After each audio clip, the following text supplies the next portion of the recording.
Talk about a shot in the dark. But even with its vision blocked, this snake strikes its prey with pinpoint precision.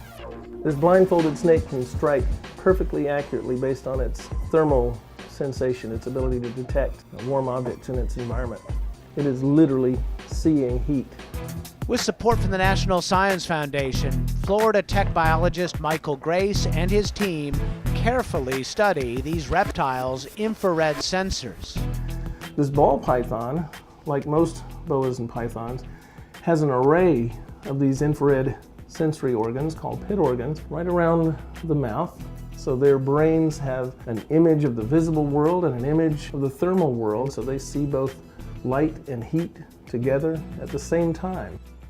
Our ultimate goal is to understand the workings of the system so that maybe you could build better artificial devices. We could truly revolutionize the way infrared sensors are used in industrial applications or police purposes or military purposes. These snakes aren't just sharpshooters, they're smart too. They can be trained to use their thermal sense to make choices and get rewards. Grace wants to learn just how sensitive those heat-sensing organs are. They can be trained to do very complex series of behaviors.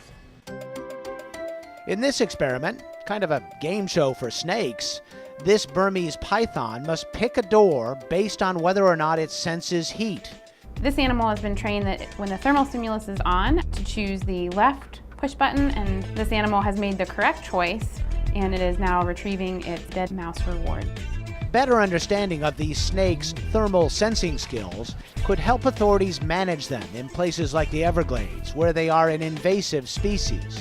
We recognize this exotic mega predator as a tremendous ecological threat. This infrared imaging system is certainly part of the key to their success here in the subtropics. People demonize snakes, but I just love this animal. It sort of looks like a big puppy. A puppy? Well, handle with care. These little cuties may not bark, but they definitely bite. For Science Nation, I'm Miles O'Brien.